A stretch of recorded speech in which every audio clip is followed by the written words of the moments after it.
The following is a presentation of the Belly Up Sports Media Network.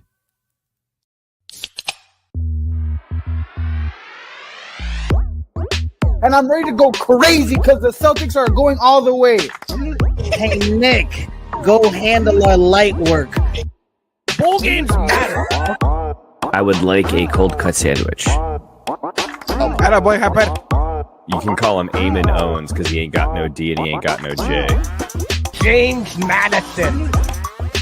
Turn your body cams off. Do what you do. I just realized listening to that intro that Mookie's cold cut sandwich line is back. Tommy DeVito is back in New York, so Mookie's awesome impression is back. I just put it together because I heard. Whatever. I heard earlier this week that Daniel Jones is finally out in New York, and I didn't put two and two together. That means, you know, not only do we get Danny DeVito at the Penn Station commercials, but now we're going to have Mr. Cold Cut Sandwich himself under center for the New York Gigantes. What a way to open the show, Mook. It's going real well, man. This is Grapefruit Sports. I'm Mike. That's Scott. Scott, you're shaking your head in disgust. That was a show open. That was a show open. That's why you don't toss to me first. Like, you definitely saw the ball and were like, no, fuck He's that. like, I just stepped out the way and let me. it pass out of bounds. I was like, I ain't touching that hot potato. Like, You did touch it, though. You touched the hot potato. Yeah. You tried to make a Giantes joke for some reason. It fell flat. And then it was like, what do I do with this dead fish? All right, well, it's Grapefruit Sports. Welcome to the show. Yeah, I don't know, man. I try to what do they call themselves besides the New York Giants? Like Big Blue or so? Who knows? They just suck. The Giants. They just call themselves the Giants, man. This is Grapefruit Sports. I'm Mike. That's Scott. Scott, how you feeling today, man? I'm better than Mookie.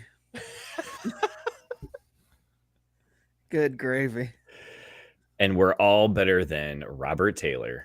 Not all of us. Sorry for your loss. Actually, No. it was a very terrible, horrible, no good football weekend, Mook. Look, a loss to teams that already have L's on their record aren't going to the playoffs or just other losses. Like, that one actually meant something. That's true. The Dolphins got to celebrate. The 72 Dolphins were popping champagne. Hanging out with us tonight, our good friend Matt Barr. Matt Barr, how you feeling, bud? I'm good. We're at the Joker meme section of the season where, you know, he just the Giants owner just jumps down the giant pile of money and goes, "Where's the Italian?" Because Daniel Jones is finally out and he's not any good. So I actually really like the Giants quarterback situation because we've either got Drew Lock, who's obviously invited to the barbecue, or Tommy DeVito, who's invited to the cold cut sandwich. So I think the Giants really stepped up here. Mm-hmm. I love me a good cold My cut man sandwich. practices and drew in the mirror. He wasn't gonna fumble. He wasn't gonna fumble the bag like Mookie. Matt Barr, how many times did you rehearse the intro? None. You're Maybe just a twice. professional? Maybe twice. Maybe twice. We got an awesome show for you guys tonight. We're going to talk about football and how disappointing it was for me and for Scott and Matt this weekend. What else do we have on the rundown, fellas? Oh, we got a new Wiseguy poll, new college football playoff poll. Shocker in that one, Mookie. I don't know. This fucking playoff bracket, dude. This shit. Because I was watching the show, the selection show before this, and I was like, this makes no motherfucking sense. But, you know, you got to stay tuned. We'll talk about it. We'll get into it. Tons of shocking news out of that playoff bracket. We've got a wrinkle in the Pop Tarts Bowl this year, fellas. Oh, I love this. Twist coming up for the Pop Tarts Bowl. Also, we got to talk about this person in the UNLV suites who spent way too much money on pizza and chicken. Scott, I know you didn't have Backwards K last night, but I want to talk MLB Hall of Fame voting with you and who's on the ballot and how we got to get our plan together, basically, if Ichiro doesn't get in. We gotta come together and figure out just the chaos that we need to cause. Also, we're gonna do that hockey with Scott. It's been a while, but it's time for Scott to do that. I got a story for Scott on hockey too. I was already thinking about it, so get ready. Bud. It's all right. This will be like last week when we introed all the things, and I remembered as the show ended, we did none of the things. So this will just get swept under like most of the intro stuff does. That doesn't sound like us. Yeah, it's cool.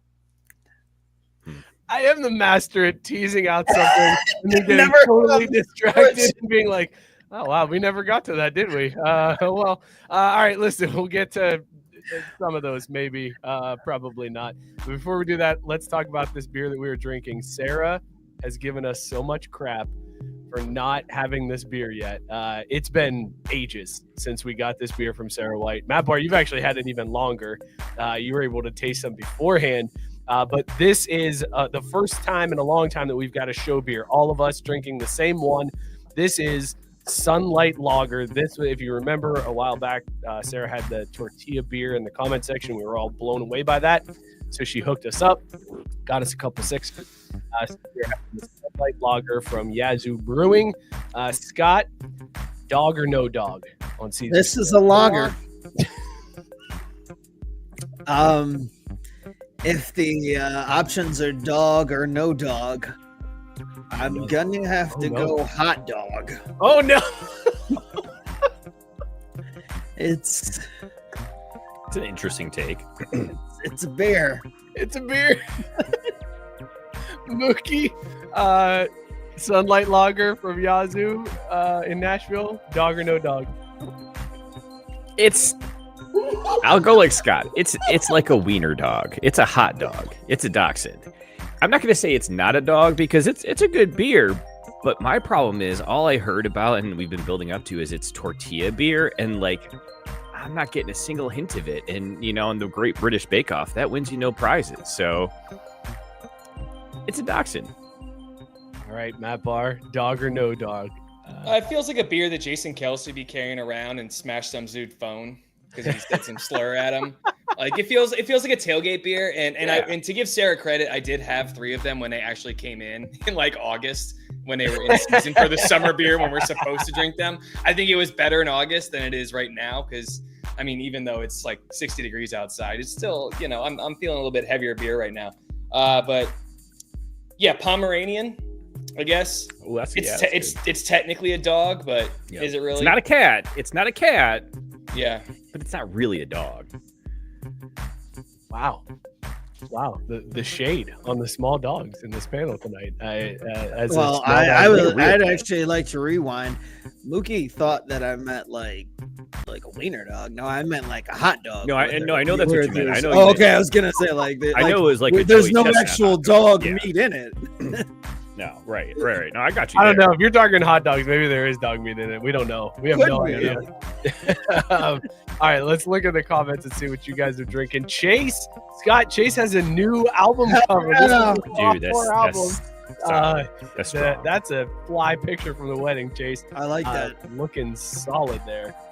Which is funny considering all the other photos we saw from that wedding. It was like the complete juxtaposition of people just having a great time getting hammered. Clothes weren't necessarily on, but looked like a great shindig. Well done. Well, if the debut album was making them wet, this one is keeping them wet.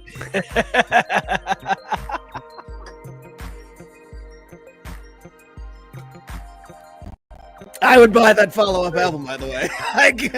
Like artists don't do that anymore with the themed album titles, like where they string them together. Like, that was so good. Yeah, I would buy that just because of the creativity. Like, oh shit, keeping them wet. Keeping them wet.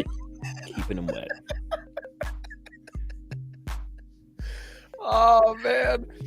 Gabe wanting to know why I'm mad ND won. Yeah, I know, but they were supposed to.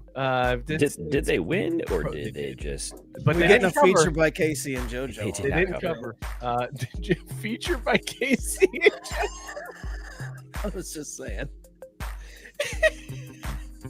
That's a badass album if you got Casey and JoJo as a feature. That's pretty impressive. Normally you'd see like one or the other. Gabe is drinking Rideshare, a triple IPA from Abita Brewing Company, 10% ABV. Dog, Gabe is going hard tonight. Sarah's in the comments. She's pumped we got the tortilla beer. She probably is pissed off at those ratings you guys gave so far. Well, no, hold on. Look, I'm going to drink the hell out of this beer. Mike hasn't given, you'd like to point out. I'm not getting a tortilla. That's it. I was promised tortilla beer and it doesn't taste like tortilla. It's not a bad beer. It's not tortilla beer. That's okay. Fair enough. Robert said no beer tonight. It was a long day executing vacation bidding, so it's a nice Crown and Coke in the glass. Always a dog. Crown and Coke's pretty solid. The hell is he talking about? And then he followed up and said they got lit at Jason's wedding. Whitey said drinking water because the gym won't let me drink here anymore. Right, you need a new gym. That's why you got to put it in that shaker bottle. Nobody questions what's in there. You just get whatever. Until you fall off the treadmill and puke everywhere, then they might question. I think that's more what we're getting at here. Whitey just getting escorted out of the gym like Randy Marsh. I thought this was America. All right, I'm gonna give this one a taste here, boys. Let's see. Live on air. I love that the music stopped too. No right? tortilla. There's no tortilla. No, there's no tortilla. That's it. There's not really much flavor. Like it's just end. Like, That's what I said. water. It's a lager. Like It's not even a lager. Like lagers sometimes have that like lingering after. This just like, I was like, it just stopped. I see what you guys are saying now. I wouldn't say hot dog, but yeah, it's like a little dog. It's a little dog. It's like a dachshund. It's Seamus. It's a Seamus. It's a Seamus. I was gonna say it's a dachshund because like dachshunds are still fun. You can do things with them, like race them at the track. But Seamus is too classy for that kind of stuff. So yeah, I think it's a dachshund. You can still race him. Wait a minute. Have you never been Who isn't having fun because you're the party's degenerate gambler? You guys have never been to a wiener dog race at the track? No, I have. I'm just saying, like, if you own one and your first thought is dachshunds are great because you can race them. I'm worried about you, man. We just got to check in on you. Yo, Go Horns had a huge weekend. Thank you much. Go Horns. That's spoken like a true Texas fan right there. Go Horns. Yeah, I forgot. What did it say? Horns up? There it is. dynamite dropping, Mookie. High tide. High tide. High tide. Go Horns.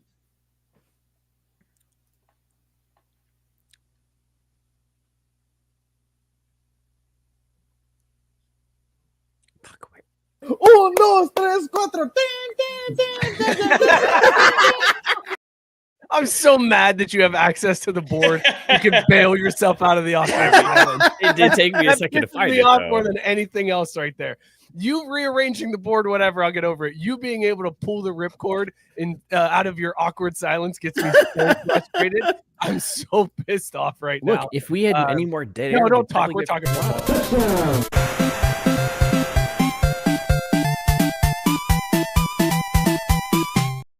I'm so pissed at you, Mookie. I'm so mad. I need something that's going to cheer me up. So let's talk Pop Tarts Bowl. Did you guys see what's going to happen with the Pop Tarts Bowl this year? Has anybody seen what it's saying? Did I send this article to you? Because I meant to. No, you did not. Then I saved it for 4 days in my app notifications and never fucking sent it. But so I've been staring at it on my phone for 4 days because I'm so excited for this. It'd take you that long to read it, bud. What? You gotta speak slower, man. I'm dumb. That was the joke. Oh, okay. The Pop Tarts Bowl, if you remember last year, the Pop Tart went into the toaster, came out and got eaten by the team. It was the first ever quote unquote edible mascot. So the question was, what are they going to do this year? Are they going to bring back the same mascot? He just got eaten. He's dead. No, that mascot is gone. He's buried. He's out of here. There is no more strawberry Pop Tart mascot. But what are they going to do this year? They're going to top themselves. 3 different mascots, fellas. You've got Hot Fudge Sundae, Wild Berry, and Mystery Pop Tart. 3 Pop Tarts, 1 dream to be eaten by the team who wins the Pop Tarts Bowl. So here's what's going to happen now. This season, when the Pop Tarts Bowl ends, the MVP of the Pop Tarts Bowl gets to pick which mascot goes into the toaster and gets eaten. I'm so excited for this. Guys, think logistically about this for a second, though, because before it was the strawberry, right? Strawberry went in, strawberry Pop Tart came out. We don't know what's going to be in there. How big is this toaster going to be to prepare for any 3 of these Pop Tarts to come out? There is 100% chance that they're going to tell all of the players to pick this mystery one, and it's okay because I'm here for it. I want to see what's behind the mystery door. The mystery door. Well, but see, that's one of the problems I have with this, where I feel like there's some serious disrespect going on here for the brown sugar cinnamon Pop-Tart. Like, how is You not know not in your that's top what three? is in it. That's why. But these are Oh. obscure. They went fucking obscure with these flavors, like wild berry and hot fudge sundae. Maybe it's something Hot just fudge as sundae is deep crazy cut. in there. Like those are those aren't go-tos. Matt Barr, The s'more Pop-Tart is getting absolutely slept on here. The s'more Pop-Tart is That's so a good. solid. That's a good one. It's That's like a one. graham cracker like pastry. It's got the marshmallow and the chocolate in there. It's really good. And I'm with Scott. I think brown sugar cinnamon is absolutely the mystery one. If you look at the arms of them, They're all that the looks same. pretty. No, they are not. Look at the hot fudge sundae. He's got dark arms and legs. That's all they're saying. Sorry, I don't see Pop-Tart colors. Wait, are you trying to say there's a difference between? Never mind. Well, No, if it's anything, though, if you bring that picture back up, if anything, the mystery one is slightly darker than the one in the middle. See, and I don't. Cream and brown sugar cinnamon. I don't get. It's not dark enough to be brown sugar cinnamon, though. I don't. I think feel that's like, dude, I feel like it's just gonna be brown sugar cinnamon because what are the two most popular flavors? Strawberry and brown sugar cinnamon. And so that's where the mystery is. America's favorite Pop-Tart flavor, fucking brown sugar cinnamon, ladies and gentlemen. That's what's gonna be in the mystery, guaranteed. You heard it here first. I don't know because there's no like sprinkles or anything with the brown sugar cinnamon, right? And they did the strawberry with the sprinkles last That's year. true. They've It's got not that these two, fancy. the wild berry and the hot fudge sundae seem like more of the fancier type, and you're just gonna have the plain Pop-Tart with the Well, see, that doesn't bode well Damn for it. s'mores either, though, because that one's just the icing too. Mike makes a good point here. You know what's a really good They one? got I'm they, sure they I have really- they have razzle dazzle tops. Like they're not not just the ones. Maybe it's blueberry. Oh, They can say Dodgers across it. Like, hey, remember those City how- Connects? How Hey. funny? How funny would it be if it's just a plain Pop-Tart, no icing, and they're Oh, like, "That's that- what you get. You've that learned a would life be- lesson. That Don't would take be away from the surprise." hilarious that they did too. Oh, see, this just goes to show you should take what you have and what Right. what's known is. Don't go chasing waterfalls. Here you go, plain as strawberry Pop-Tart, no frosting. Is this a conspiracy theory? But maybe this is a deep cut where like the OWGs at college football are like using this as a way to remind the players, like, know your place. Like, be thankful for what you got before it's gone, and there's no icing on the Pop-Tart that comes out of your bowl game championship sideline toaster thing. Nah, instead it's gonna be one of those crazy ones like fucking Eggo waffle or some crazy shit like that. Just like Mike said, that's got some crazy ass frosting.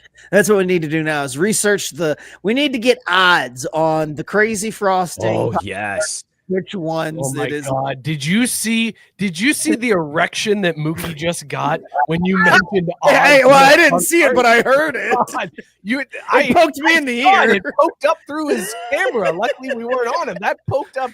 That hit the I microphone. mean, like, come on, how Yes. fun would that be? Like, I got I got a actions note on the brown sugar mystery cinnamon to win Pop-Tart here. flavor.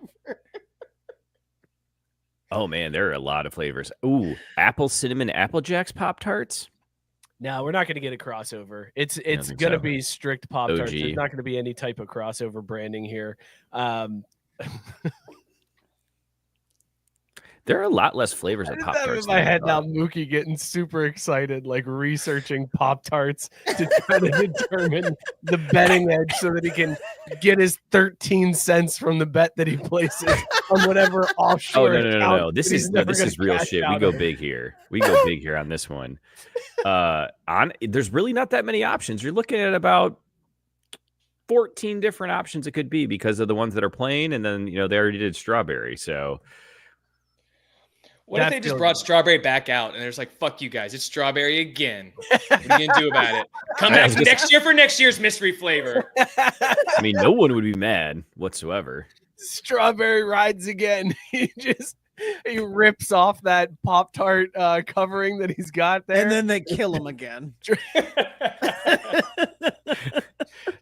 Tank said shrimp tempura for the mystery Pop Tart. I mean, I'm allergic to shrimp, but I'd still eat that. That shit sounds good. Does it? It's just Dude, not. anything You know tempura, how salty absolutely. that would fucking be? Oh, no thanks. All right. Hard Speaking of pass. salty, fellas, let's say you guys went to a UNLV game at Allegiant Stadium and you got a suite and you ordered a pizza and some chicken tenders for the suite. About 10 chicken tenders, a large pizza, 6 pieces, pepperoni, because you're feeling nice. How salty would you be when that bill comes and it's $653? Because that's what happened to a fan at UNLV. Wow. Mookie, that is the correct response to this one. The fan, somebody posted a picture of the receipt, a $300 pizza and 1 order of crispy chicken tenders for $190. Allegiant Stadium was nice enough to put on $112.70. Yeah, administrative charge. This fucking shit. Why? Because they printed it on paper instead of using a touchscreen or something? And here's the kicker. This motherfucker paid it. He put down his Visa and paid it. I mean, I wasn't going to go to Scott because we know Scott's answer with this. If you're presented with no doubt. That's one I'd have been like, you really should have brought that before I ate. Guys, when I saw this story, I don't know about you guys. When I saw this headline, I was like, how much pizza and chicken tenders did this dude buy? Not much. It's literally 6 slices of pizza and like a handful of chicken tenders. This is highway robbery here, fellas. I cannot believe that Allegiant Stadium is getting away with it. And he had to watch UNLV of all things. Before tip. It's before tip. That's $650. Tip? Oh. Tip? Who the fuck is tipping on that? Says the man who works at a tip establishment. They better divvy up that administrative charge. Yeah, that's exactly what that administrative. I was wondering if Scott wrote the receipt. And he's just like, you know what? I could probably sneak this in here for myself. $112 administrative charge. Scott's over there like, God. But Gabe asked, how would Scott get out of this? And I have an idea. Scott would just leave and never go back to Allegiant Stadium ever again. Facts. He's like, they're not going to get me, so I'm out of here. Like Sarah, I said, I gave you a preview. I said you should have brought that bill before I ate. There's no way that you're getting $650 out of me after I've eaten that pizza and chicken tenders. I'm like, excuse me, was that price anywhere listed up front? Because if it was, and they still went through with it, that's on them. But if I ordered it and they just whatever, and then they casually drop that bill on me, I'm like, you fucking kidding me? $300? I wouldn't give a shit how much I ate of it, whatever. I'd be like, I'm not paying that. Congratulations, you're not getting any of that money back from me. And since that was only about $10 worth of food, you can get fucked with all the other upcharges on that. So I think you guys can eat this one and you'll be all right. It's crazy that the tax covers the food. It's $50 for tax, and that covers what would be a large pizza and 10 nuggets. That's insane to me. Sarah over here demanding an itemized list. Sarah, you got it. There it is. That is apparently all that they got. She said that can't be all that they got. And Scott, you brought up the point, is that posted somewhere? So the article that I read did find the menu at Allegiant Stadium, and apparently this food doesn't come from the stadium. It's outsourced, and it is $300 for a pizza at Allegiant Stadium. See, you know what that is? You just got to get drunk, because fuck it. Then I'll just buy beer and spend $600 on booze and puke all over the place and be like, you can deal with this shit because you can't serve a reasonable price pizza. Bar, do you have experience with going to a sporting event and getting so drunk you puke? Nope. Never happened to me before. Not at the sporting event. No, just in 2 separate Ubers on the way home. Bar, you had a question there when I brought that up about outsourcing the food. Yeah. So you order it and then it's got to get fucking delivered to the stadium. They don't even have, they've got this $2 billion stadium that they got the state of Nevada to pay for, and they don't have a fucking pizza oven. This is poverty franchise shit. And that's $653. That's enough haircuts for Mark Davis until the end of fucking time. That's going to cover all of his haircuts forever. That's 648 of his haircuts is what that is. This is an absurd thing to do, but however, it's the Raiders. It's the Raiders. So what did we expect? What did we really Yeah. expect out of that? Yeah. Man, I love how you point out that basically the admin charge was probably them ordering this shit from Uber, and because it was surging, that's why it costs 100 and whatever. And they're like, cool, and just like slap another 500 on there and call it a That's day. a good point, Mookie. You might be right. JB wanting to know, is there a champagne room in the stadium? That would be the most Vegas thing ever. Is just a champagne room in the suite. Sarah saying, Scott, we've got pizza at home. 1000%. There's no way I'm paying $300 for any pie. No, never. Now, if there's Not a on this champagne earth. room. JB said the fact that Cintas Center has more pizza ovens than an NFL stadium is wild. It's so true. And then Mookie Tyson said you gave the toddler revenges over here. I'm going to poop my pants and throw up. Boom. You. What is that picture that Tyson's got this week? Miss Piggy and Kermit the Frog as like Viking warriors on the front of a smut Kermit's novel. I don't know. Jacked. Kermit's jacked, and Miss Piggy's showing some cleavage. People like Tyson are the reason why AI is going to ruin humanity, because there's just going to become things that he creates we never should have seen. Yeah. Another good one there, Mook. You're really I'm feeling it tonight, man. I'm feeling it. You are Feeling good in my yellow Juve thread, so let's go. Tyson saying Kermit the Barbarian. I had to go to this way sooner than I thought I was going to, because Mookie is just sitting here shitting all over the show and ruining everything. So let's go to our wise guys. So let's talk about gambling. Yeah, good idea. I know, enticing you more into the conversation. I got to figure out ways to box you out the rest of the show. This is the Wise Guys Top 10. This is where we give you the top 10 college football rankings based on odds to win the national championship. Here are your top 10 for this week. Starting at number 10, Tennessee at plus 4,500. Miami of Florida, plus 4,000. Number 8, Indiana at plus 2,500. Number 7, Penn State at plus 2,000. I still don't understand. They have decent odds to win the national championship. That's insane to me. Number 6, Notre Dame, Mookie, plus 1,800. Oh, baby. After that big win this weekend over Virginia where they didn't cover, they improved their odds. Number 5, Ole Miss at plus 1,100. Now we get into our top 4/5 teams, because at number 4, we have Alabama at plus 800. At number 3, we have a tie between Georgia and Texas at plus 500. Oregon, number 2 at plus 475. And then Ohio State still in that number 1 spot at plus 320. Scott, looking at these rankings, how are you feeling about the Wise Guys Top 10? It's SC. It's Big Ten and SEC fantastic. I mean, it's looking like how we figured it would. So I see no issues now that we've got Alabama and Ohio State back home where they belong. You got to get... See, here's the thing, though, Scott. We got to redo this for next time, because the top 4 don't really matter. I mean, I know they don't. I was going to say they don't because of the way that the conference thing works out, right? Fucking bracket. So dumb. Mookie getting pissed at how the bracket works every week is my new favorite bit.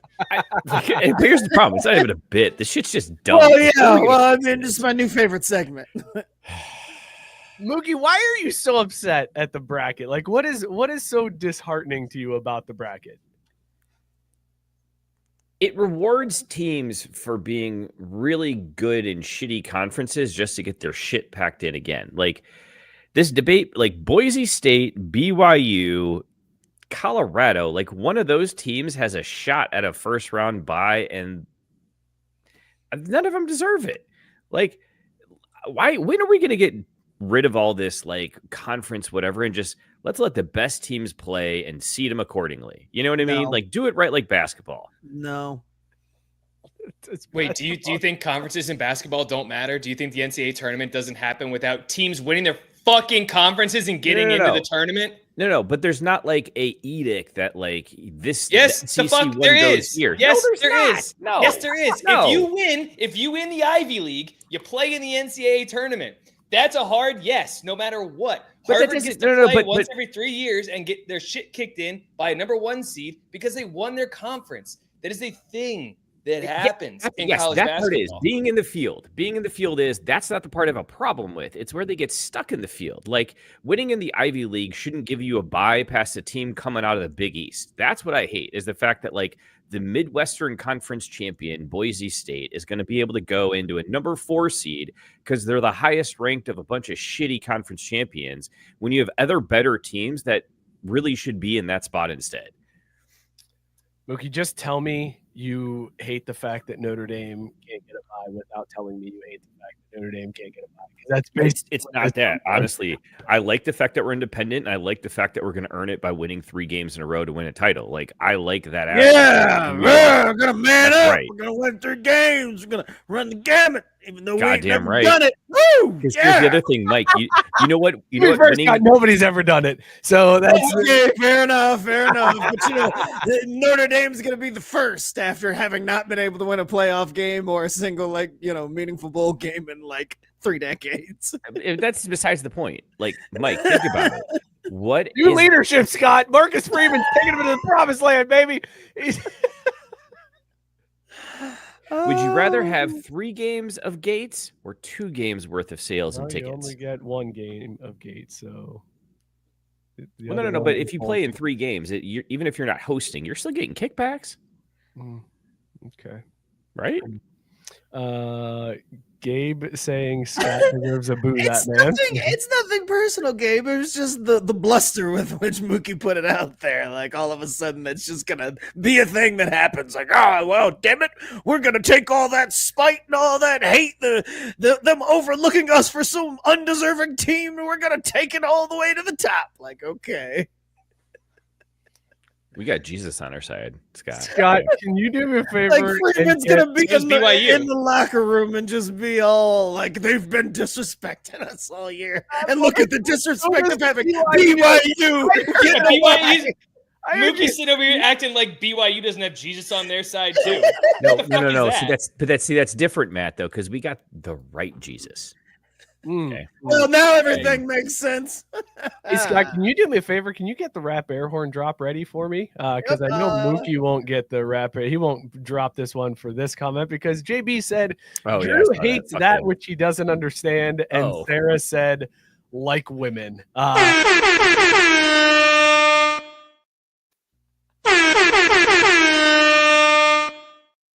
Ooh, a double.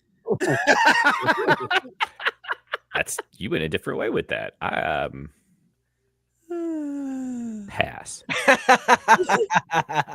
All right, let's look at the bracket and thoroughly confuse Mookie here. So we'll go with the Wise Guys bracket first. If the Wise Guys poll, which is the true poll, if that was in place, this is what the bracket would look like.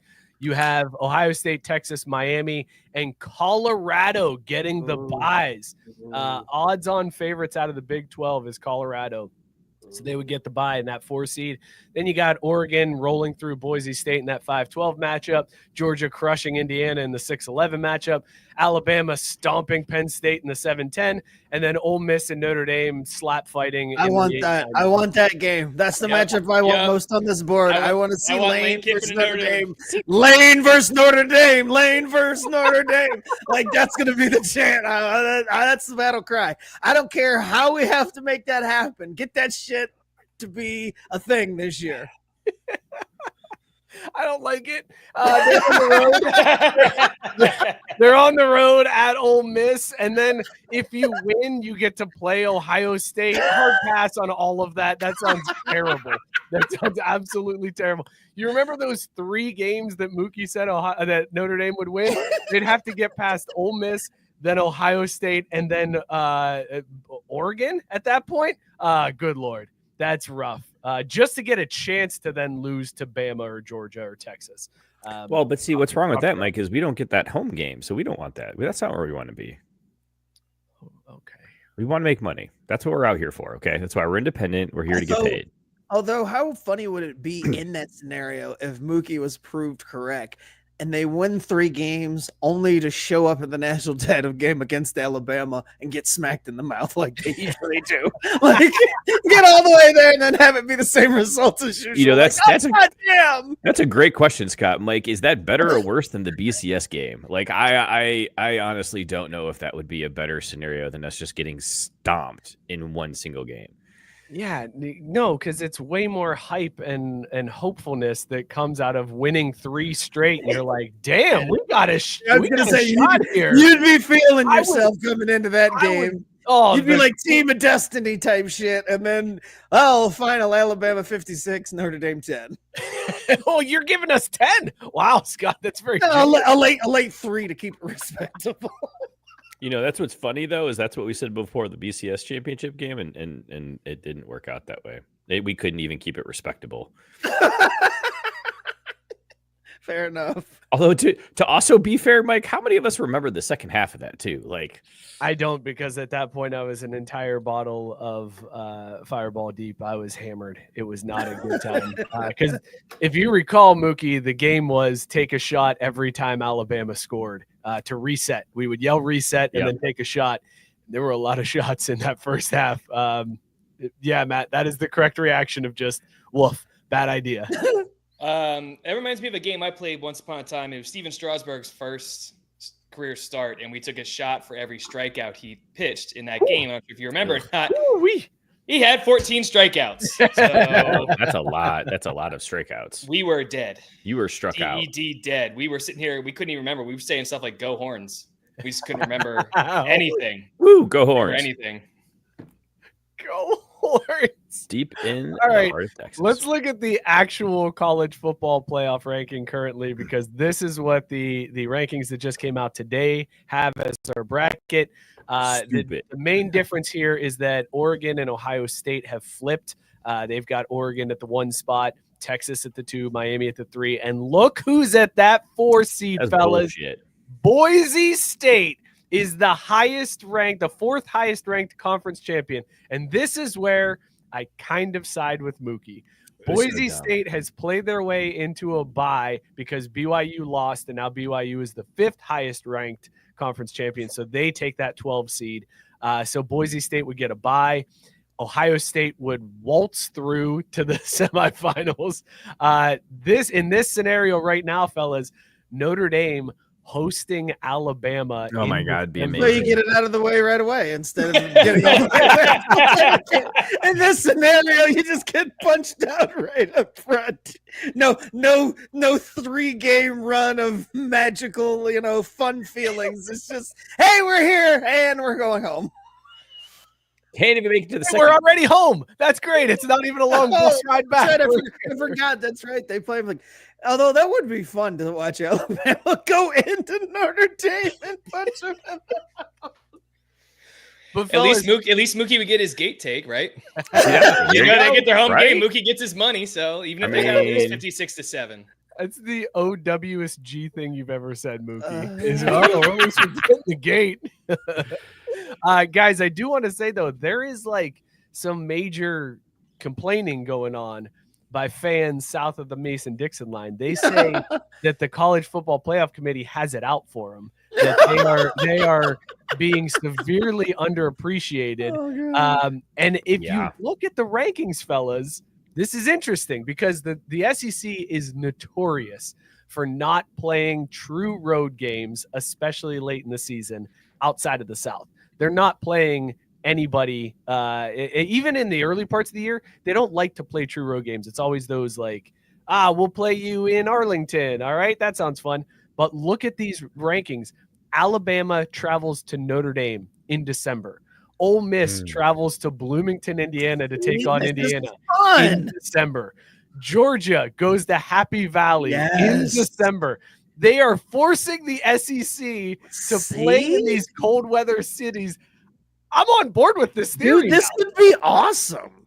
I'm all the way here for these matchups too. Like these matches would be fun because then what's going to happen? Either everybody says, "Oh, look at that, the SEC, they can't win in these cold weather games." See, we told you, we knew it all along. Or the SEC goes, "Yeah, that's right, bitches, we own everybody, just like we always told you."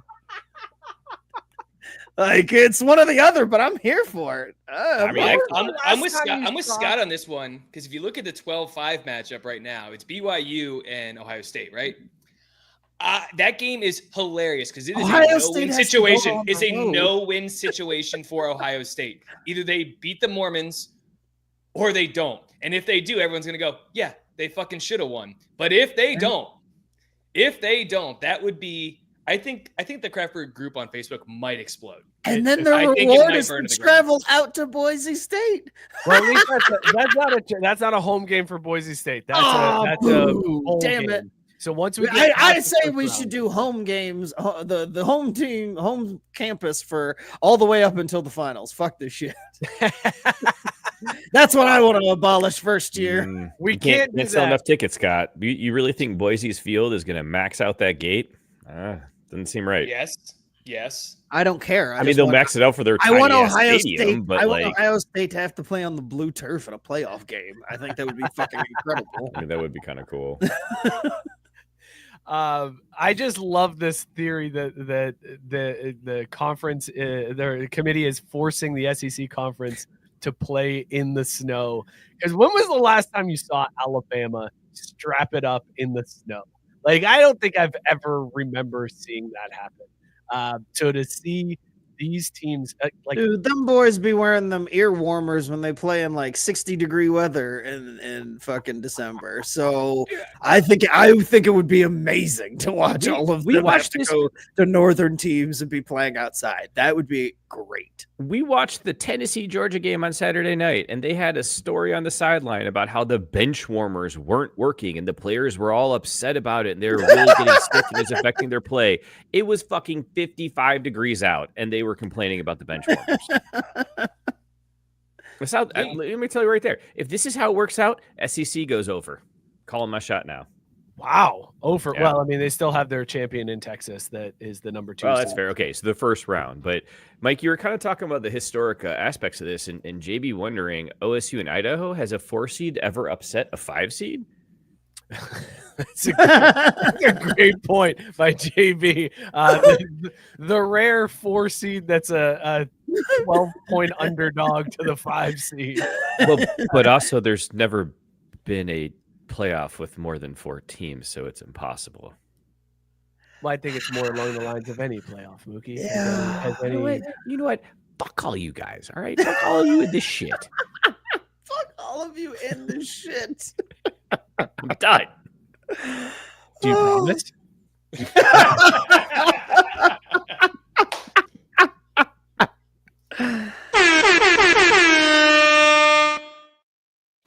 Oh God.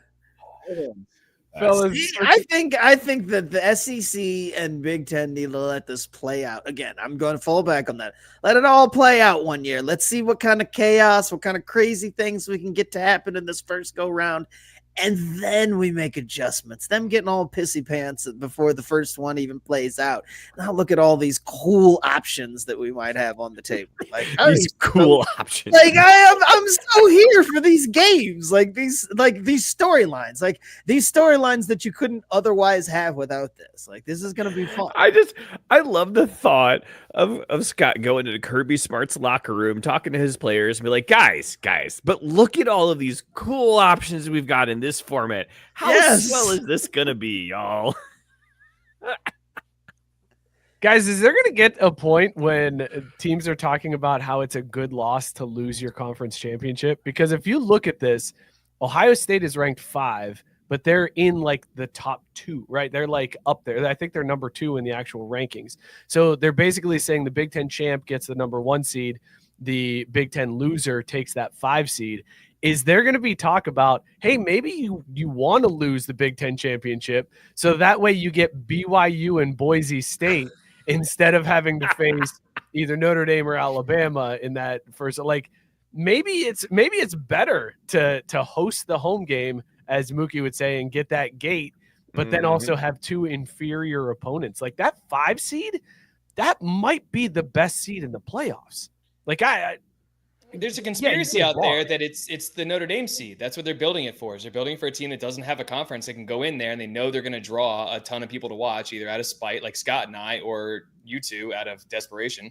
And that's what they're going to get. And that is the easiest path to the Final Four for sure, to go through BYU and then Boise State.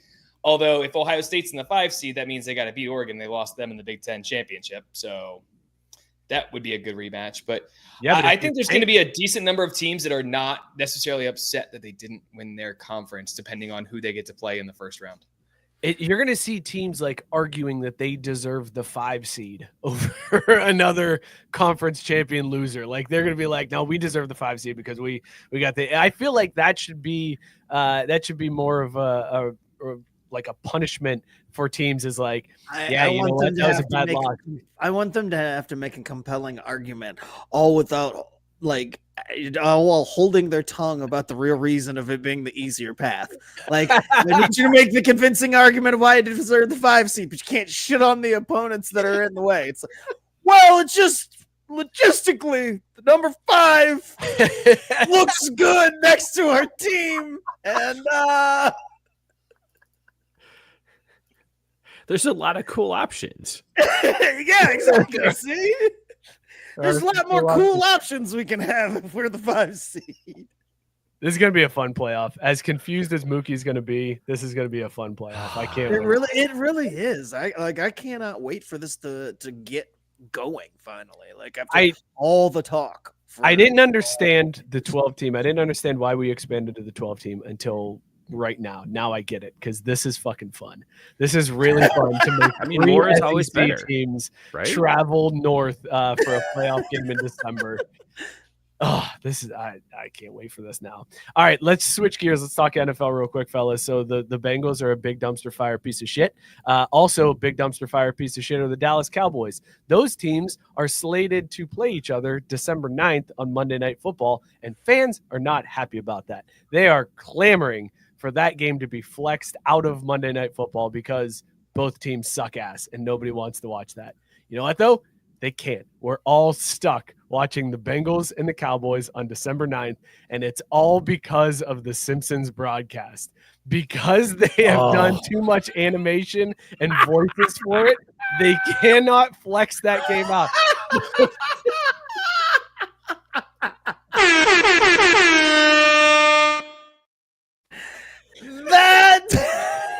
That's hilarious, dude. That's perfect. Nobody wants to see the game. Bengals fans don't want it. Cowboys fans don't want it. Nobody in the world wants to see the Bengals and the Cowboys on Monday Night Football, but the NFL's like, fuck, we already drew all these pictures, man. Shit.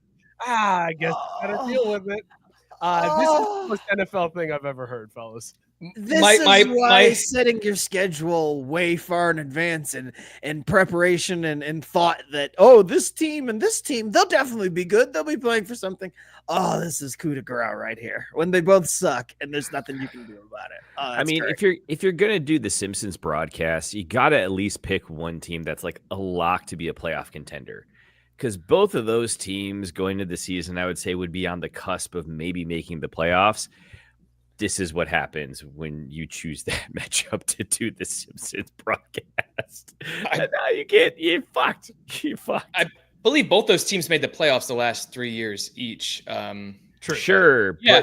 My only request is for that game is that the Cowboys cannot fire Mike McCarthy before the game, because if he's not comic book guy on the sideline, I'm going to be real pissed. Oh, yeah. I need comic book guy to be Mike McCarthy on the sidelines. That's what I need.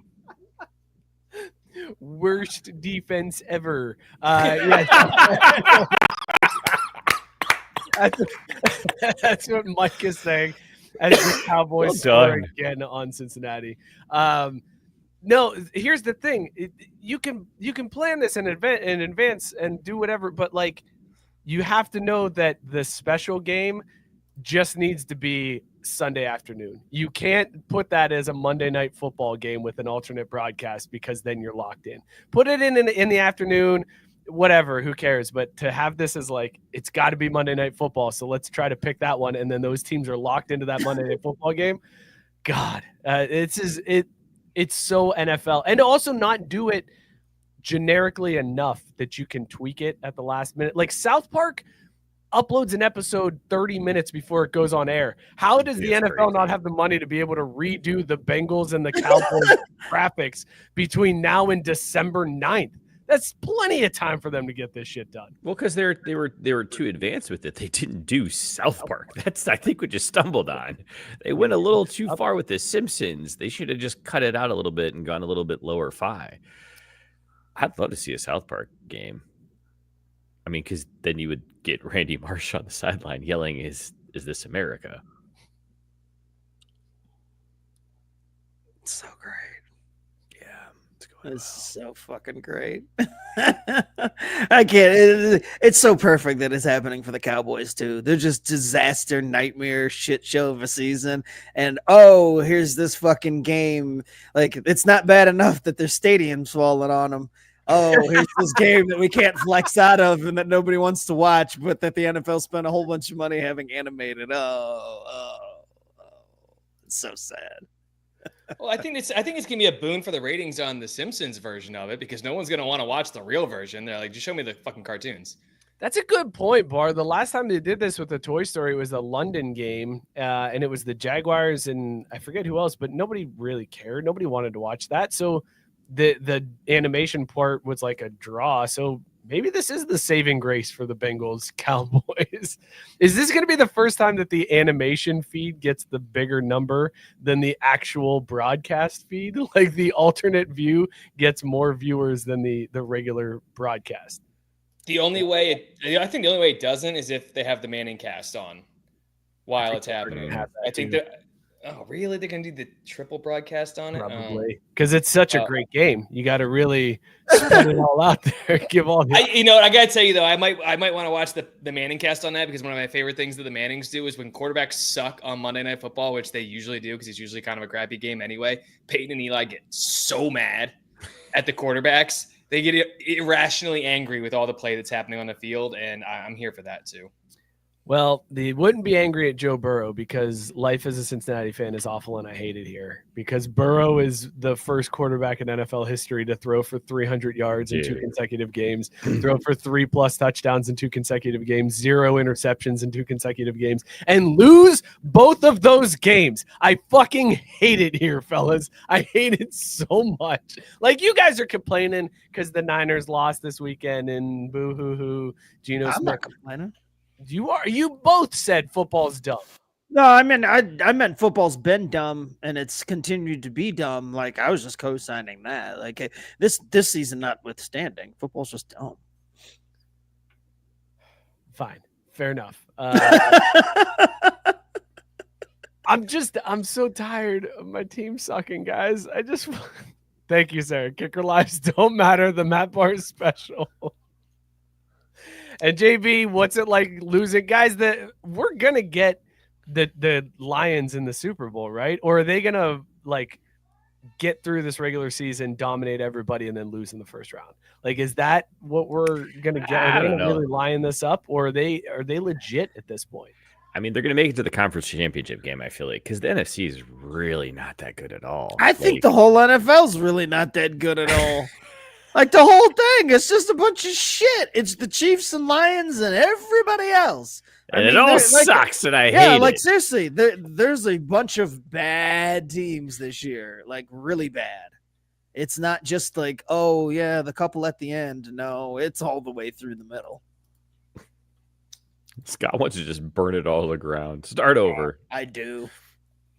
This is what we get for wanting parity, though, right? Like, this is our fault. We wanted parity, we got parity, and parity sucks. It's mediocre and it's crappy. Sorry. Hey, Matt, can I say? Well, no, go ahead, Matt. Go ahead. Oh, I was just gonna say, I think it's gonna be the Lions in the Super Bowl, and what I'm really rooting for them to play is the Bills. I think that would be a fantastic Super Bowl. Neither team has ever won before. I think the ratings would be really high. I think it's 2 likable teams, and I'm here for it. And like Scott said, the Chiefs. The Chiefs have been like skating by for like 9 straight weeks, and they finally came across like a team good enough to beat them. But they're not that good this year either. I don't think It's the Lions and I'm then not falling for everybody it. else. I'm not falling for it, man. It's fine. The Chiefs, It's fine. Chiefs are just doing their we're just doing what we got to do, and then they'll win. Like they'll just still be there at the end. But like, well, they really weren't that good. Yeah, well, it didn't matter. They only lost twice the entire season in a bunch of games that they crept by. It didn't matter. If We've seen this results song of and dance every before. one-score game were reversed, the Bengals would be the 1 seed in the NFL, like the best team in the NFL, and the Chiefs are the worst. Like that's the difference in football this year is one team wins every one-score game and one team loses every one-score game. JB, I want the Chiefs because I want to end the plague. No, I mean, you that's don't. admirable. You don't want that smoke. I promise you. You don't ask for it. If it happens, then so be it. But do not request it. God, I am sick of people. I want the Chiefs. No, you don't. No, you do not want them when it matters and when it's going to be a big moment. I can promise you. We'll mark that down. 55 minutes and 18 seconds. There's our clip, and that's just going to be Robert Taylor's masturbation fuel for the next 7 weeks. Just him cranking one out to Scott. Oh, the Chiefs are great. No, you don't want that smoke. Yeah, say it again, Scott. I'm going to play this one at half speed this time. He's got the bows just cranked up to 11. Just he's like, hey Ed, next door, you hear this? You hear this? Come on over, hear this. Oh man. Oh, sorry, I didn't realize you had those soundproof headphones on. Leave me alone. Get out of the office. Sorry, that's a boo this man. Boo this man. I'm gonna hit it, you son of a bitch. I hate you, Mookie. Boo this man. The one time Mookie doesn't go run into the buttons. I had my finger over it, but I was waiting for him to finish. It worked out. Let's talk hockey. But hey, as they say in hockey, let's do that hockey. Now we're going to whole fucking rundown tonight. Oh. Great. All right. Yeah, let's talk hockey. Scott, what do you think about Ovechkin? How do you feel about that? He's old and still playing hockey. Probably my favorite player in the league right now. Like same age as us, still doing his thing. I love it. Do you think he gets there? He's gotten there a whole bunch of times. What are you talking about? He hasn't though. He hasn't reached it yet. He hasn't hit that level yet. Do you think he gets there this season? Do you think it finally happens this season? And we're talking about him hitting Gretzky's mark. I forget how many he was down coming into this season. I know he's close. He's got what? You tell me. Isn't it like 29 to go? Something like that, Scott? Sure, I don't know. Put a number on it. He's close. He's gonna do it though. But do you think after everything that happened this week that it might be harder to do? Because he already did it? That's probably true. No, he did. What do you do? Get fucking hurt? Christ. As I was celebrating him for being old and still playing, did he get hurt? God damn it. Oh, fuck. Pretty bad, too, I think. God damn it. Oh, shit. He's technically listed as week to week right now, but you knew that. You're the hockey expert. Week to week. Ouch. Yeah, not. It's a wide berth on an injury time frame, week to week. Not great. Not great when you're chasing down the great one. Mookie, you were shaking your head. I thought he was at like 29. Is it 27 now? She's down 27. 27. I was gonna say I knew it wasn't like terribly far away. Which he could have gotten this year, but if he's going to be out sometime, then he's. I think at this point he has to come back at least one more season to truly clinch it. Because I don't see the Caps making a playoff run or anything to give him more games.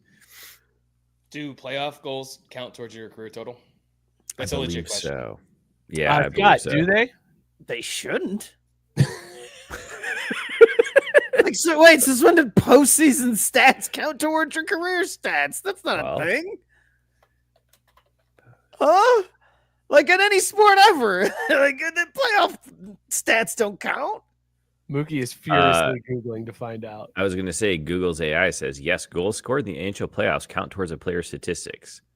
In each yes, they do count towards the statistics. In hockey, each goal is worth career? 1 point on the scoreboard and is credited to the player who earns that's it. great. That's not answering the question of whether it counts towards his career statistics and record scoring. Like, yes, they are part of his statistics, but not his like career statistics, right?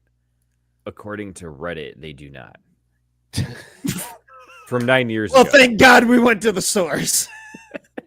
A 9-year-old Reddit. Anyway, I'm pretty sure, like I said, all sports ever, that postseason play and statistics does not count towards career stats. Like, not for records and shit.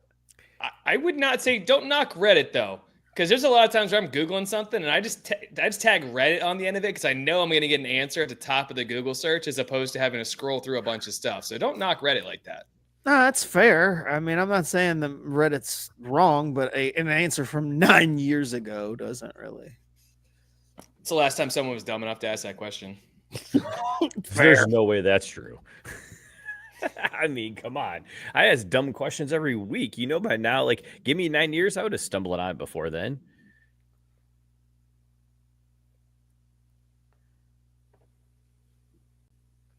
What are we doing? I saw Matt holding onto his face, and I was like, wait, what did Mookie say? We're just letting Mookie just... Yeah, okay, all right. I just wanted to make sure. I was like, right into the ice. He started talking to kind of like zoned out, and then I saw Matt with his hands on his face. I'm like, uh-oh, what did Mookie say? He doesn't even know. He has no idea. Mookie doesn't even know what he just said. If you give me 9 years, I'd ask the same dumb question twice. Like, if you gave me 9 years to get to it. Oh.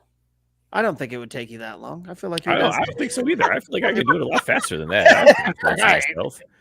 Don't sell yourself short. Hey, fellas, Mookie brought up Ovechkin should come back one more year. I'm going to say he shouldn't.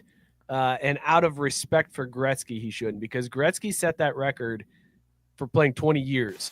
Ovechkin's in his 20th year right now. So, Scott, do you think Ovechkin should, if he doesn't get the record this year, bow out so that it's 20 years apiece and he just falls short of the mark?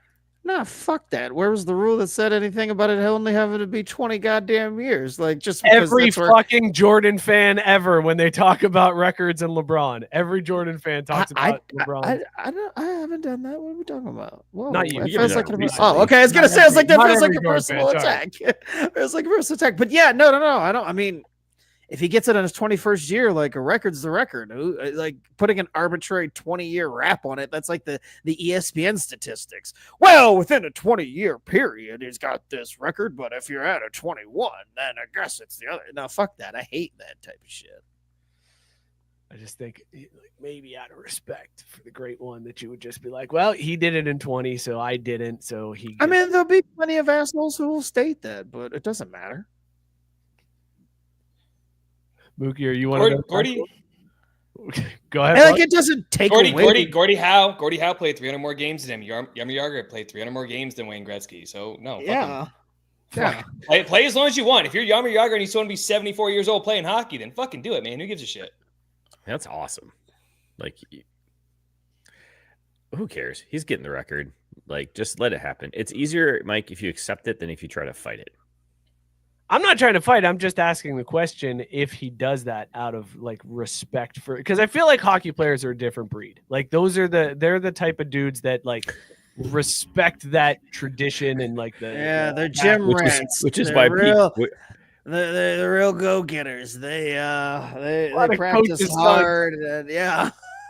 I gotta tell you, they're a different breed. They show a lot more fucking respect. I'll tell you that much. They're just real smart players. You know what I mean? Not as athletic, but pretty smart. That's I noticed that about them too. I don't know. I was at the Nationals game when the Caps showed up with the Stanley Cup, and I watched that. I watched them more than I watched the baseball game. I was just watching them up there in the box, and they did some pretty disrespectful shit. So I'm not sure anyone on the Caps actually respects the game. I think Obi's coming back. He's coming back. All right, so then everybody thinks Ovechkin comes back. All right, good deal. Let's see. JB said OV is definitely coming back for that record. Fuck Wayne. Should I hate Wayne Gretzky, fellas? Am I supposed to? Scott, you're the hockey expert. Am I supposed to hate Wayne Gretzky?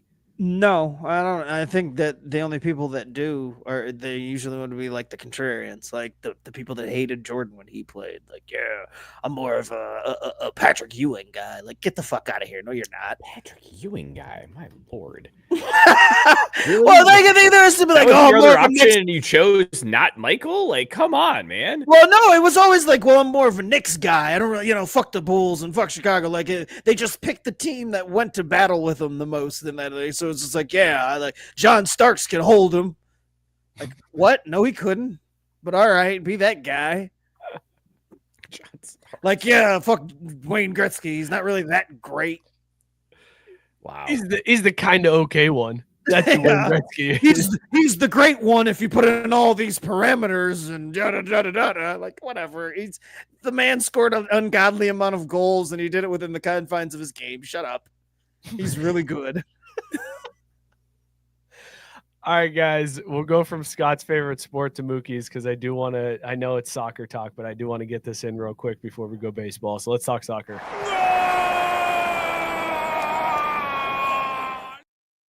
Mookie, you're in an interesting position because several years back, Scott and I, as baseball fans, got to see our sport adopt coaches' challenges. And we were like, I don't know how to feel about that. Should we have coaches' challenges? The game's already kind of slow. It's going to slow it down. Soccer is now looking at adopting coaches' challenges. FIFA is, I guess they've already done it at the U17 and the U20 Women's World Cup, but now they're looking at doing it across the board. So you might have Premier League games where the coach is able to challenge. They'd have 2 challenges per match. If they lose the first one, they lose the second challenge as well. What do you feel about this, Mook? How do you like the idea of a coach in soccer throwing out a red flag to have a call challenge? This is so dumb. But it's going to really get here. We might as well accept it. I don't know. I don't. There's a referee that just called Jurgen Klopp a cunt on a video, and like, was he wrong? Like, who knows? Maybe he was being cunty at the time. Like, it happens. But the thing I don't like about it is how it may ruin the flow of the game. Now, like, if there is a call where they're going to VAR, or there's a questionable situation where VAR may intervene or something, like, I'm down with that. But the notion of, like, during the middle of the match, the coach just walking onto the field or near the touchline and just chucking a flag out in the middle of it, I don't really have any appetite for that. Plus, candidly, it's just more opportunity for soccer to get it wrong and fuck it up and piss people off. So I don't know. Maybe it makes it easier for Americans to watch because they're already familiar with coaches' challenges. So that's a great question, Mook. That's a very good question. Matt, Scott, do coaches' challenges get you interested in soccer? It's not high on my list of things that I've wanted instituted in the game to bring me in and make it more appealing. No. So wait, let me ask you that then. What is on that list of things that you want them to do to bring you in? Just out of curiosity. One of them just retired.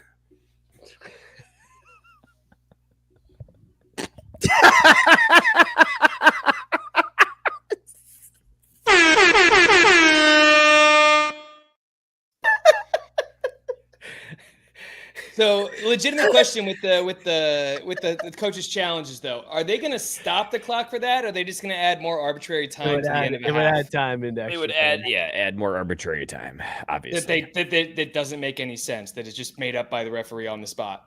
It's not made up. It's an estimate of the time that we're no, it's accurate. Yeah, no. You say it's accurate, but then if there's some action going on, like, well, we're just gonna let the clock go anyway. We'll let them at least try one more time. Oh, That's that is fucking true. arbitrary. It's arbitrary.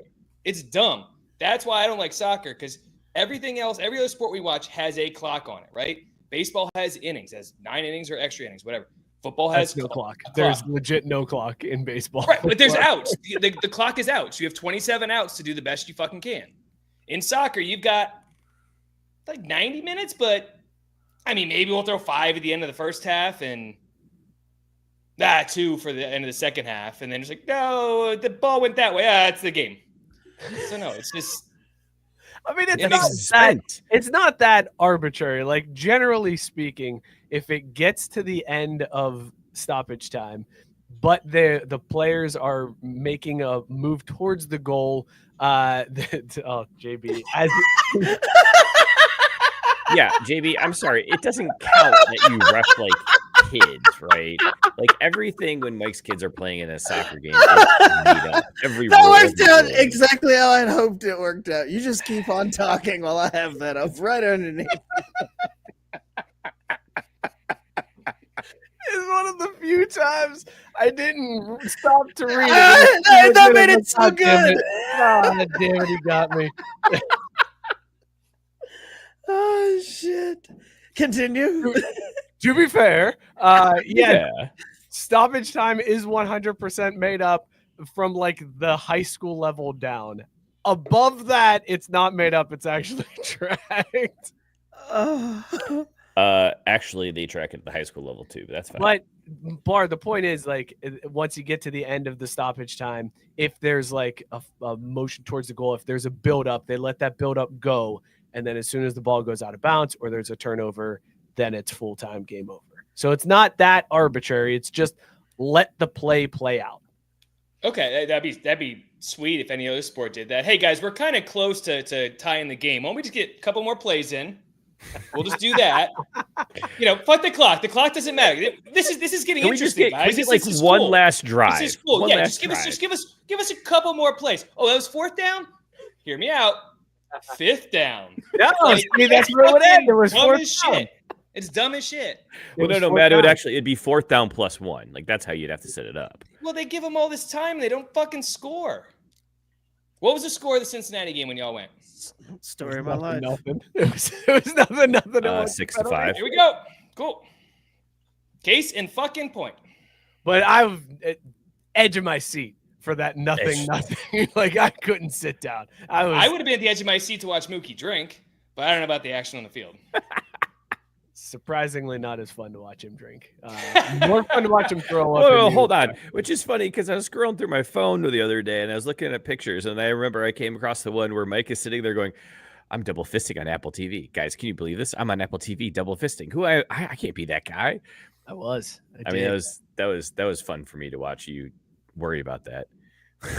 Damn it, Tyson. Read it, Mook. You can't stop the show and say, "God damn it, Tyson," and then not read it.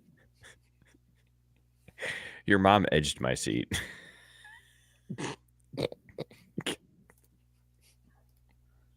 Boo this man! I don't know if I agree with that one, Mook. Well, because he didn't get you, he got me, you fucker. I like that one better. All right, fellas, let's talk. Let's talk baseball. Here's the pitch. Oh shit. We'll talk Hall of Fame ballot in a second, Scott. I don't want to go too far into it because I know you guys are planning on doing that on Backwards K on Monday. So we'll hold off the Hall of Fame news from this week until next week when you guys have your show and can talk about your ballots. But I do want to talk about this Paul Skenes card. Did you see what the Pirates did? That laugh indicates that you know exactly what they did there, Scott. And Matt Barr is shaking his head vigorously in the preview screen. So the Pirates, there's a one-of-one autographed Paul Skenes patch card that somebody could pull. And the Pirates have offered a trade for that card. They're offering somebody season tickets behind home plate for 30 years, a softball game for 30 people at PNC Park with Pirates alumni to act as coaches, a meet and greet with Skenes, 2 Skenes autographed jerseys, private tour at Pirate Spring Training, the chance to take BP and warm up with the team, and then other, quote, unique experiences for this card. Scott, is that enough to make you turn in this card if you were to pull it, or do you go for the money? I'm holding out. Most likely selling out for cash. What's it? Oh, it's just the cash. Well, no, I mean, because I saw somebody that had said, like, if you were to auction this off or whatever, like, you make way more than you could make off of these, and it'd be up front. I mean, my only thing is how much, like 30 years worth of season tickets. That's a lot of fucking season tickets that you can sell. And assuming the Pirates, like behind home plate, it's not like you're selling like upper deck tickets. I mean, You can sell every one of these things on StubHub before these games or whatever. Like, or you could go to them if you want to. I don't know.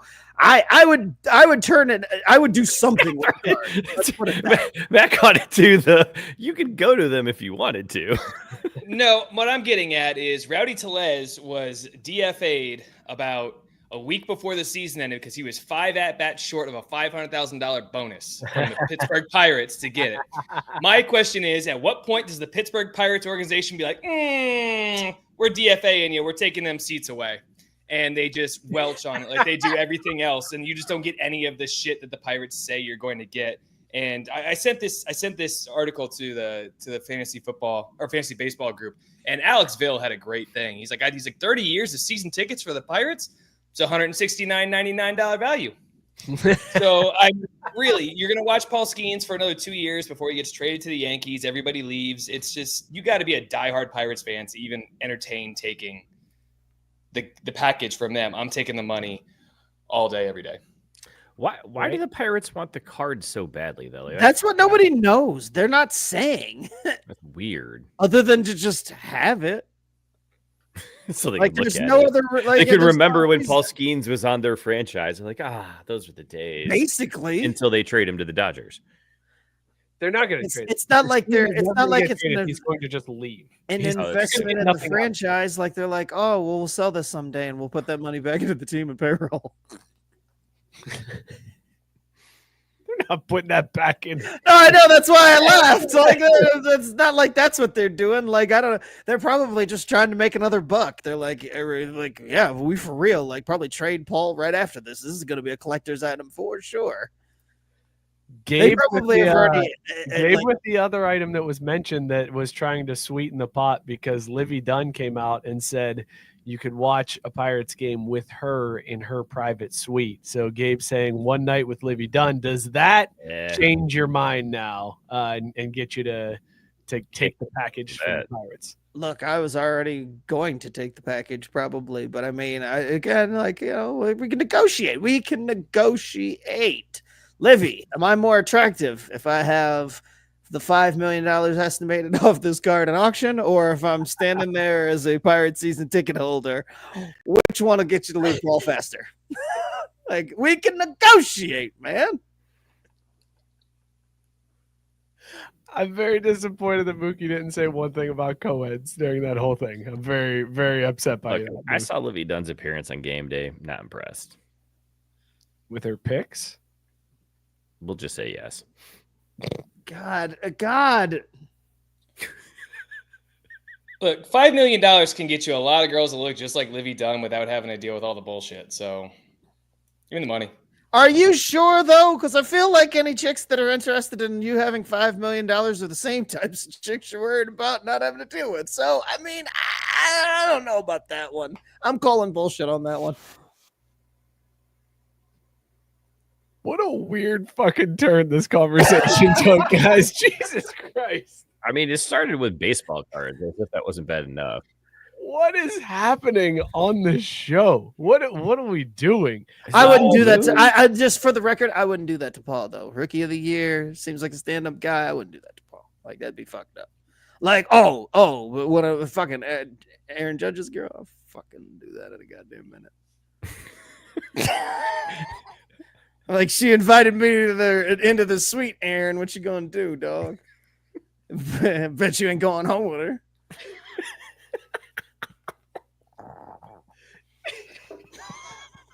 I like that Scott judges his ability to pull women based on how much he hates the baseball player. Absolutely. I'd be Mr. Steal Your Girl to all the players that I hate. But like, I like Paul. Like, I'd be very respectful to Miss Livy. I can see Scott's pickup line to Aaron Judge's girl where he would just be like, yo, you want to get with someone your own size? Like, that would be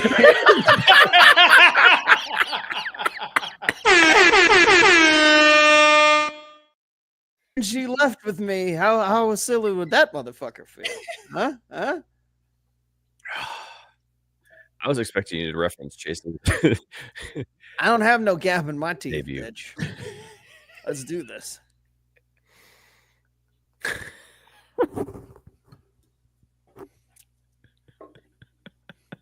I'm just imagining Scott looking straight up to talk shit to Aaron Judge. Toodaloo! Hell yeah. Girl, just straight up to see him. I would. The disrespect for the players I don't like, real. Fucking real.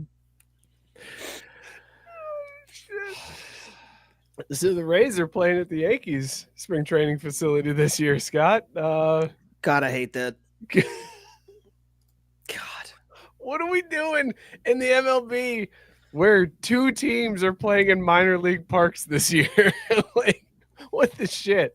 That's a disaster, man. And why the Yankees spring training facility? Is that like the best spring training facility there is, Scott? Like, why that one? It's because it's in Tampa.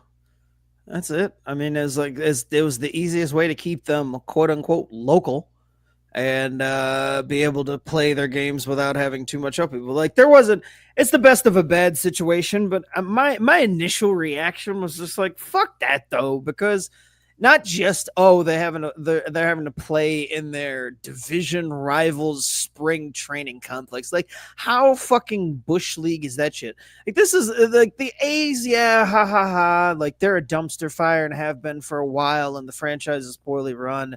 And you know, so we can make all the jokes about them having to play somewhere, but god damn it if the Rays and as an organization aren't just treated like utter shit. They couldn't get that fucking stadium deal there forever in Tampa, like, but despite trying everything for years and years, and they're still years away from that fucking thing being finished. Then their shit home gets decimated by a hurricane, and now you're forced to play at your rival stadium. Like, man, the Rays as an organization just deserve so much better than that city, those fans, and the situation MLB has them in. Like, fuck that shit. They still won't sell out the spring training facility. Well, yeah, they will, because all the fucking Yankees fans will be fucking there. All the blue hairs that are like, oh, yeah, Steinbrenner Field. Yeah, you had to come to us. Ha, ha, ha. Like, they're all holier than thou. Fuck them fucks. I saw a headline, Scott, and I didn't read the whole article, so maybe you can help me out. But I heard that this whole stadium, like they said that the roof could be repaired for a relatively cheap amount, something like $50 million or something like that. But it wouldn't be ready this year; it'd be ready next year. But I saw a headline today that the Rays might still end up moving. Like, this might have put the nail in the coffin, and the Rays are going to leave Tampa Bay. Oh yeah, it turns out that whole deal was built off of like dreams and paper fucking towels. Like, it never was finalized. Like, that was one of the first headlines I saw, was that, oh yeah, well, actually that deal for that stadium that they're supposed to have, that wasn't as ironclad as we thought. So I don't even fucking know. That's what I'm saying. Like, this whole thing has been botched by, like, I feel like this is more Major League Baseball and the city of Tampa than it is the franchise, because I feel like the franchise is given their everything in this situation. This is not the ownership in fucking Oakland. Bring back the Montreal Expos. If they're going to move, keep them on the East. That way they can play in the East still. I'm here for it. Montreal Expos back again. So some good things come from hurricanes then, huh? Like, that'd be fun. I'm reading up on this as you guys are talking, and it seems like, yeah, the city of St. Petersburg is trying to go back on the deal after the election. The newly elected folks in St. Petersburg are now trying to say we need to relook at all of this because homes have been destroyed, or infrastructure that was inadequate to begin with has suffered a lot of damage, so we need to reevaluate all of these agreements that were put in place. If the vote fails coming up this week, the Rays would then be on the hook for approximately $700 million more in stadium construction costs, plus any cost overruns. So basically, the city of St. Petersburg could just be like, never mind, and then the Rays are on the hook for close to $1 billion. What? That's insane to me that they could just change that because the election happened. Like, I thought elections had consequences. Apparently in St. Petersburg, they're like, they do, but then we can change those consequences. Then it doesn't matter. So fuck it. Boing flip. We don't know $1 billion. You do. What a deep cut, boy flip. Bro, That was well done. You went straight up scrubs on me with that one. Yes, sir. Fellas, the Hall of Fame ballot, we talked about that, is out. There's some names on there, first timers. CC Sabathia is one that likely is going to get in. But the big headline name on this ballot this year is Ichiro. Scott, it's got to be unanimous, right? Does he get in unanimously? Let's do the threshold. Does he get in first ballot? And then does he get in unanimously? Yes, first ballot, not unanimous. Oh, really? You think he's gonna? You think they're gonna put him in first ballot? You don't think they're gonna make him wait a year like they love to do and lord their power?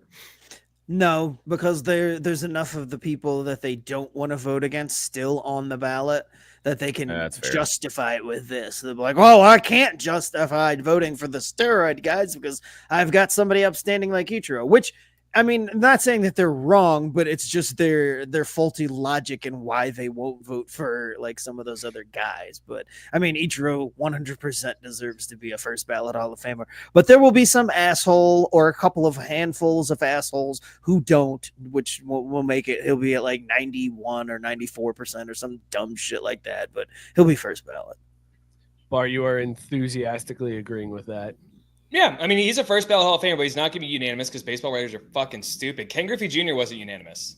Right. And a guy that didn't do steroids in the steroid era was not unanimous and still hit 600. No, so no one gets in. Like, what, Mariano Rivera got in unanimously, and that was like the first guy ever to do it. But Ichiro's got one of my favorite baseball stats of all time in a sport that's full of dumb stats. In Ichiro's 10th at bat, he got his third hit to bring his career batting average up to 300. And it never dipped below 300 again for the rest of his career. Damn. That is just so insane. Ichiro is one of the best baseball players we've ever seen. He's a guy that said he could have hit 50 home runs a year if he wanted to, but he wanted to hit the ball more and he wanted to run the bases.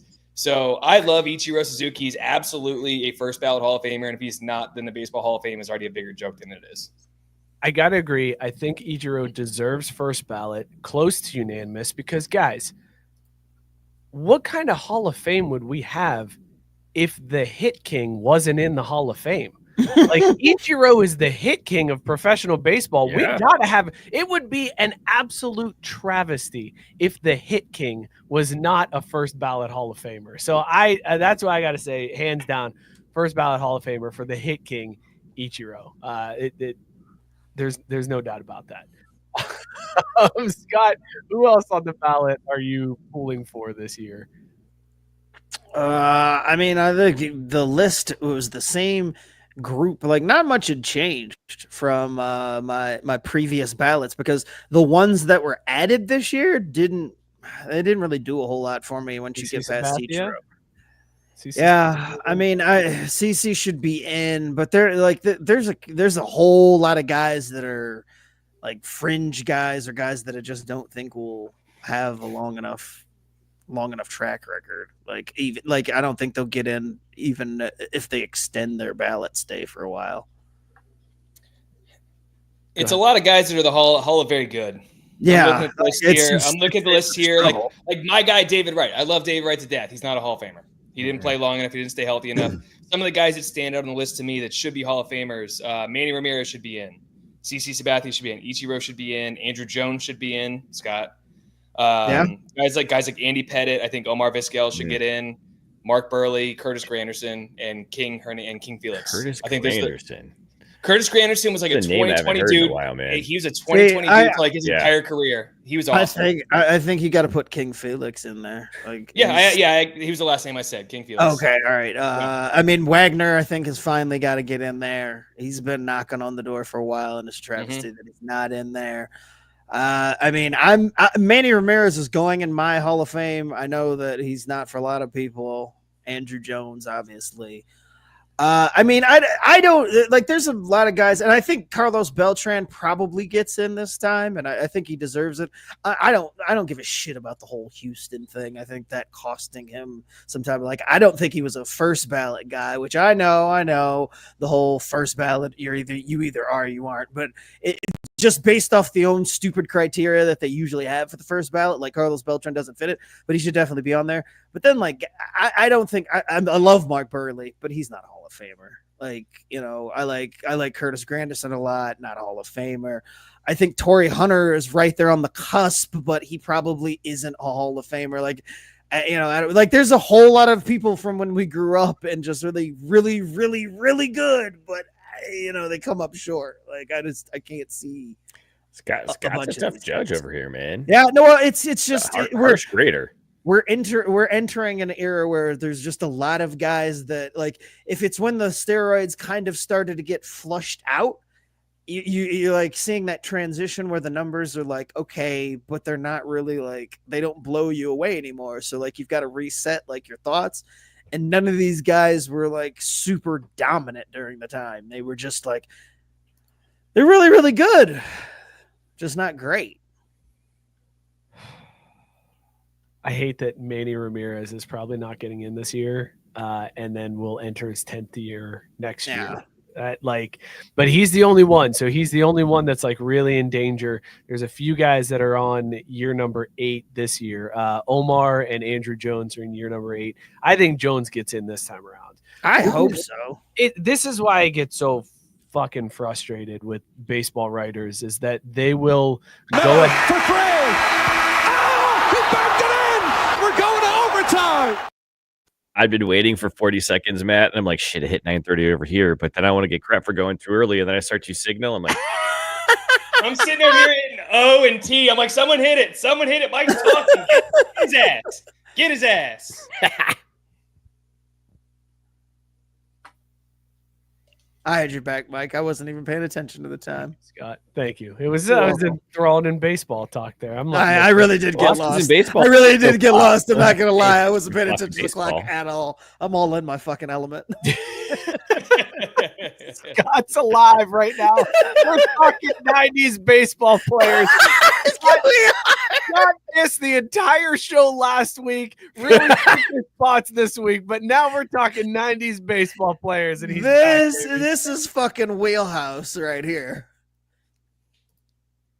Anyways, what I was saying was 2 guys in their 8th year, and I think Jones gets in this year. Omar, I think, has to come back at least for 9. But this is what drives me nuts about these Hall of Fame votes, where like guys will hold somebody off because they're like, well, he doesn't deserve to be in the first round. He's got to wait a while. And then all of a sudden they jump up. Like, I would not be surprised if Manny Ramirez makes a huge jump to where like next year he's just on the cusp, just outside. Because last year he got 32.5%. So he wasn't even close. But I could see like a bunch of people voting for him now to like jump him up so that he's right on the edge for his 10th year. It's just frustrating, man. I hate it. It's stupid, but that's baseball.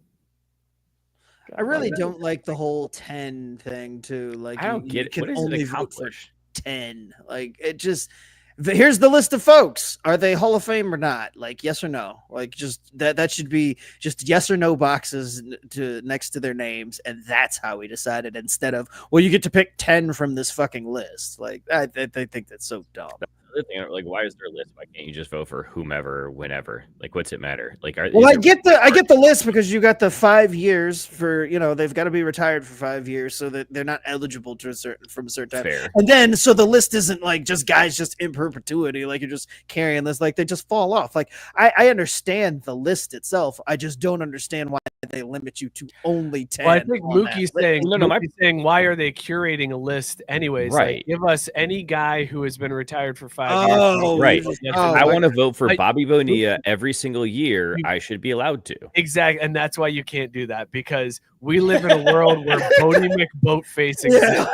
So there will be inevitably an online everybody's fucking voting for their favorite childhood player, no matter what his credentials are. I love that Mookie brought up an idea for baseball for once, and Mike and like, nope, that's exactly why the fuck we can't do that, and just shot it down just right away. Just don't even let it get out of the nope. Keep that. Keep most of it inside. Don't even let it all out. But see how stupid baseball writers are, is that Bodie McBoatface wouldn't even be first ballot. Like, he'd have to wait a year. It's a great nickname, but I don't know. Yeah, first ballot for really good nickname. He only hit 499 home runs, so and he did it in 21 years instead of 20. That's some baseball bullshit right there.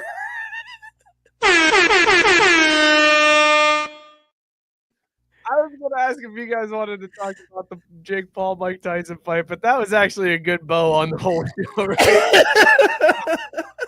You killed that one. That was a good walk off there with the 21 years. By the way, that fight sucked. It was awful. The fight sucked, but the connection sucked harder. Oh my god, it was so bad. The buffering was awful. It was so bad. I saw the beginning flawless, so that I got to see none of when it mattered. That was my takeaway from that fight, is I got to see everything for the first 2/3 of the pay-per-view. Was awesome for me. Perfect. And then I couldn't see anything. It sucked. It was awful. The buffering was bad. It makes me worried that Netflix is going to really struggle with Christmas Day NFL games this year. Oh, they're shitting their pants over there. But they better get it figured out before Raw starts on Netflix next season. Anyways, dumb fight. I wish I hadn't wasted time. The undercard was pretty sweet, though. Scott, let's talk about this beer that we were drinking tonight. This was Sarah's beer that she sent us from Tennessee, Sunlight Lager. This was the tortilla beer. It was hyped up for us. Summer beer that we've had sitting in the fridge for 4 months. What did you think of Sunlight Lager, Scott? Dog or no dog? No dog. Oh, Wow. Didn't even sugarcoat it. Wow. Even dog. No. It's a lager. It's just a plain Jane lager. It's not a bad lager, but it ain't no dog. Mookie, dog or no dog on the Sunlight Lager? I mean, I'm going to stick with Dachshund because, these were good. These would be a great summer beer. I could see myself knocking back a sixer in a summer afternoon out in the heat. There just was no tortilla, and I'm disappointed because I didn't know what that was going to taste like, and I wanted to taste tortilla, and I didn't taste tortilla. Yeah. See, and just like I said, I want a Hall of Fame ballot that says Hall of Fame, yes or no, and you're out here straddling the fucking line. Well, it's good enough, but it didn't really taste like this. I mean, it's a Hall of Famer, but I mean, I wouldn't vote for it on the first ballot. Scott Kaiser, author of Get Good. You really got to get that shirt out there. Bar, what was your impression of Sunlight Lager? Dog or no dog? It was a dog when I got it when I first got here in August. It's not a dog in November 19th anymore. But before I jump off here, I want to give I had 3 thoughts on the Tyson and Paul fight. One, big ups to Blake for being spot on about everything. He crushed it. His analysis was perfect. Number 2 was Mike Tyson was double cheeked up for that interview, and he had no reason to be. And number 3 is on the undercard. That one girl's eyelid had an eyelid. She got cut the fuck open. So the undercards were good, but Jacob, So gross. but Mike Tyson and Jake Paul was terrible. My favorite part of that too was Serrano's her trainer after the match was like, Katie's a beautiful woman. She got a big old head though, and she used it. And I was like, damn, that's really harsh. But that was a great fight. That fight was great, and then the Ramos Barrios fight was really great too. But you're right, Blake nailed it, like absolutely to a T. Nailed exactly what was going to happen from start to finish. She showed her eye meat, Sarah said. It's not a dog. I hate to say that, but it's just not. It's fine. I'm with Mookie. There's no tortilla flavor. Like there's nothing to this. It's just like it's Bud Light. It's not a dog. Bar chugs his. Yep. Thank you, Sarah. Thank you, Sarah, for the beer. We appreciate it. Should have drank it in August. Yeah, that's probably more on us. Sarah points out. Yeah, that's a good point, Sarah. Fellas, this is a show. We did a thing. I mean, does this beer taste any more like a tortilla in August? I doubt it. Doubt it. I mean, if it lost that much flavor in 3 months, probably not a dog anyway. Then maybe it needs some salsa to go with it, goddammit.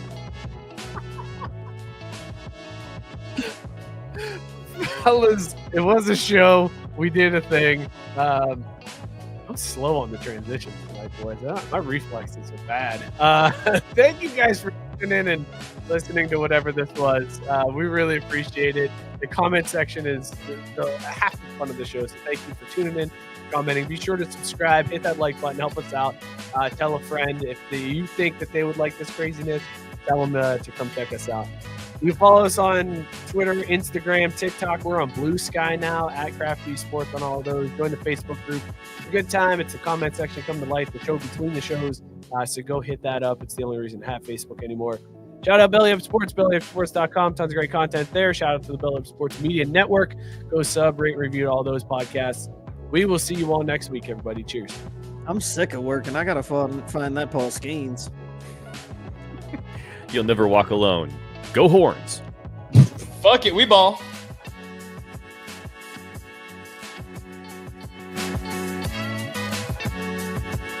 I don't know much about your show or what's going on,